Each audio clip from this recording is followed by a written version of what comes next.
நான் என்ன தப்பு பண்ணேன்? என் வாழ்க்கையில எனக்குன்னு ஒரு உறவு நிரந்தரமா இருக்கணும்னு ஆசைப்பட்டது தப்பா? பொண்டாட்டி புள்ளன்னு ஒரு சராசரி மனுஷன் வாழ்ற வாழ்க்கை வாழணும்னு ஆசைப்பட்டது தப்பா? ஏன் எனக்கு கிடைக்கிற எல்லா உறவையும் இப்படி தட்டி பறிக்கிற? நானா தப்பு பண்ணேன்? என்ன தப்பு பண்ண வச்சது நீ. ஆமா, என்ன அந்த நிலைமைக்கு தள்ளினது நீ. என் குழந்தை பிறந்ததுக்கு அப்புறம் எல்லாத்தையும் தூக்கி போட்டு அஞ்சலி கூட ஒரு புது வாழ்க்கை வாழணும்னு ஆசைப்பட்டேன். ஆனா இன்னைக்கு என் குழந்தை என்கிட்ட இருந்து பறிச்சுட்டே நீ.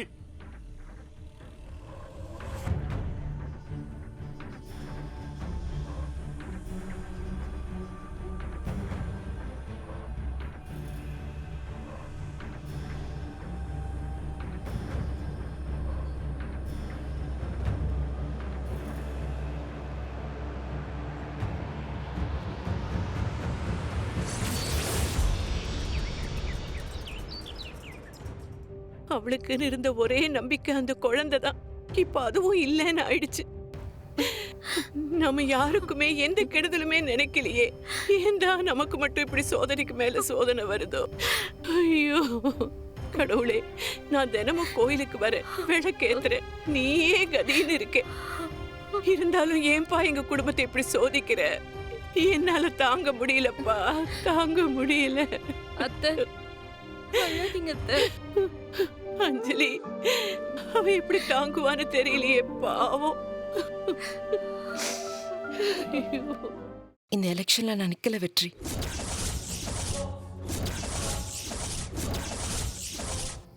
என்னங்க நீங்க திடீர்னு இப்படி சொல்றீங்க?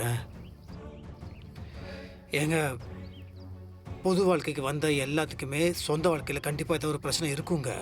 அதெல்லாம் நான் சாதாரண மனுஷி வெற்றி. இந்த நேரத்துல என்னால எல்லார்கிட்டயும் வந்து ஓட்டு கேட்க முடியாது. எனக்கு இந்த அரசியல் ஆட்டம்லாம் வேண்டாம். இப்போ எனக்கு என் குடும்பம் தான் முக்கியம். நான் கொஞ்ச நாள் அஞ்சலிக்கு சப்போர்ட்டா இருக்க போறேன். ப்ளீஸ், நான் சொல்றது கொஞ்சம் புரிஞ்சுக்கோங்க. நீங்க புரிஞ்சுப்பீங்கன்னு நினைக்கிறேன். ப்ளீஸ் புரிஞ்சுக்கோங்க. இப்போ இப்படி இருக்கும்போது நான் எப்படி போய் ஜனங்க கிட்ட ஓட்டு வாங்குவேன்? அதெல்லாம் என்னால முடியாது. என்னால முடியாது அஞ்சலி, தயவு செஞ்சு புரிஞ்சுக்கோ. உன்னை விட்டு நான் எங்கேயும் போக மாட்டேன்டா செல்லம். மன்னிச்சிருக்கா, மன்னிச்சிருக்கா. அப்படி எல்லாம் சொல்லக்கூடாது. இந்த பாரு, நீ அழாத, எல்லாம் சரியாயிடும். நீ இத பத்தி யோசிச்சுட்டு இருக்காத, சரியா? இல்லக்கா,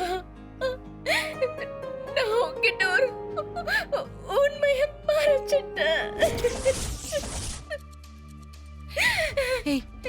என்ன இத நீ யார்கிட்டயும் சொல்லக்கூடாது. சொல்ல மாட்டேன்னு எனக்கு சத்தியம் பண்ணுக்கா. நீ அதெல்லாம் விடு. நீ என்னன்னு சொல்லு. இல்ல, சொல்ல மாட்டேன்னு எனக்கு சத்தியம் பண்ணு. சரி, நீ என்னன்னு சொல்லு. அக்கா, குழந்தைக்கு ஒன்னு ஆகலக்கா.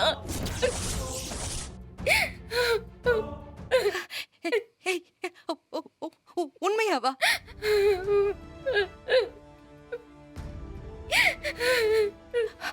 அப்போ அப்போ அப்போ ஹாஸ்பிட்டல்ல சொன்னது எல்லாமே பொய்தான். நான் தான் டாக்டர் பொய் சொல்ல சொன்னேன். டாக்டர், இந்த சந்தர்ப்பத்தை பயன்படுத்தி என் குழந்தை இறந்துருச்சுன்னு ஒரே ஒரு பொய் சொல்றீங்களா? என்னம்மா சொல்ற நீ? ஆமா டாக்டர், அந்த மகேஷ் ஒரு டார்ச்சர் என்னால தாங்க முடியல. அட்லீஸ்ட் ப்ளீஸ் இத சொன்னாலாவது அவ என்னை விட்டு விலகிடுவான். கொஞ்ச நாளுக்கான போய் தான். ப்ளீஸ், எனக்கு குழந்தை பிறந்துருச்சுன்னா கூட இந்த விஷயம் அவனுக்கு தெரியாம நான் பாத்துக்கிறேன். ப்ளீஸ் ப்ளீஸ் டாக்டர், இந்த விஷயத்தை மட்டும் பண்ணி கொடுங்க. சரிம்மா, நான் சொல்றேன். Thank you thank you doctor. மகேஷ் என்ன டார்ச்சர் பண்றான்னு தாக்கா நீ இப்படி ஒரு பையன் சொல்ல சொன்ன.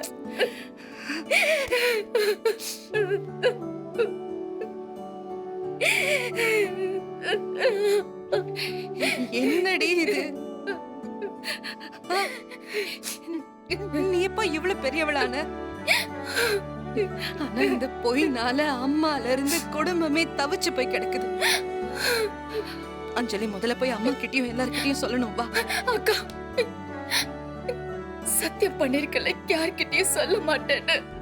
அஞ்சலி, இது ப்ளீஸ்க்கா, இந்த விஷயத்தை யார்கிட்டயுமே சொல்ல வேண்டாம். உங்கள் மீனாட்சிக்கே, உங்கள் ஓட்டு மீனாட்சிக்கே, உங்கள் சின்னம் பேனாச்சின்னம், உங்கள் சின்னம் பேனாச்சின்னம், உங்கள் சின்னம் பேனாச்சின்னம், உங்கள் சின்னம் பேனாச்சின்னம், உங்கள் ஓட்டு மீனாட்சிக்கே, உங்கள் ஓட்டு மீனாட்சிக்கே, உங்கள் ஓட்டு மீனாட்சிக்கே, உங்கள் சின்னம் பேனாச்சின்னம், உங்கள் சின்னம் பேனாச்சின்னம், உங்கள் சின்னம் பேனாச்சின்னம், உங்கள் ஓட்டு மீனாட்சிக்கே, உங்கள் என்னம்மா நல்லா இருக்கீங்களா? எல்லாரும் நல்லா இருக்கோம் ஐயா. என்ன ஆச்சரியமா பாக்குறீங்க? என்னடா நம்ம தொகுதிக்கு திடீர்னு பை எலெக்ஷன் வருது, ஐயாவுக்கு பதிலா வேற ஒருத்தர் நிக்கிறாங்களேன்னு பாக்குறீங்களா? இது வேற யாரும் இல்ல, என்னோட மூத்த மருமக தான். இவளுக்காக தான் இப்ப நான் உங்ககிட்ட ஓட்டு கேட்டு வந்திருக்கேன். நீங்க பேனா சின்னத்துல ஓட்டு போடணும், மறந்துடாதீங்க. பேனா சின்னத்துல ஓட்டு போடுங்க. எங்க தொகுதிக்கு எவ்வளோ நல்ல விஷயம் பண்ணிருக்கீங்க. நீங்க யார கை காட்டுறீங்களோ அவங்களுக்கு தான் ஓட்டு போடுவோம். என் மருமக ஜெயிச்சானா இதை விட நிறைய நல்லது செய்வோம் இந்த தொகுதிக்கு. என்னம்மா, மறக்காம ஓட்டு போட்டுருங்க. நம்ம சின்னம் பேனா சின்னம், அதை ஞாபகப்படுத்ததான் இந்த பேனா. ஓட்டு போடுறது பெருசு இல்ல, இந்த பேனாவை எடுத்துட்டு வந்து நம்ம கட்சி ஆளுங்கிட்ட கொடுத்தீங்கன்னா 5000 ரூபாய் தருவாங்க. 5000 ரூபாவா? இது ஒரு டோக்கன் மாதிரி. வெளியாளி யார்கிட்டயும் சொல்ல வேணாம். நிச்சயம் நம்ம சின்னத்துக்கு ஓட்டு போட்டுருங்க. மறக்காம போட்டுருங்க. புடிங்க. பேனாக்கே ஓட்டு போட்டுருவீங்க. வரோம். உங்கள் ஓட்டு மீனாட்சிக்கே, உங்கள் ஓட்டு மீனாட்சிக்கே, உங்கள் ஓட்டு மீனாட்சிக்கே, உங்கள் சின்னம் பேனா சின்னம், உங்கள் சின்னம் பேனா சின்னம், உங்கள் சின்னம் பேனா சின்னம், உங்கள் ஓட்டு மீனாட்சிக்கே, உங்கள் ஓட்டு மீனாட்சிக்கே, உங்கள் ஓட்டு மீனாட்சிக்கே, உங்கள் ஓட்டு மீனாட்சிக்கே. அங்க நிப்பாட்டுப்பா. இங்கதான் இங்கதான் நிப்பாட்டு. ஓட்டு போட்டுருங்க, மறக்காம ஓட்டு போட்டுருங்க. பேனா சின்னம், பேனா சின்னம், உங்கள் ஓட்டு பேனா சின்னம். மக்களுக்கு ஒரு சின்ன விஷயம், சின்ன வரட்டும் சின்ன வரட்டும்னு இங்க ஒரு கேண்டிடேட் வெயிட் பண்ணிட்டு இருக்காங்க.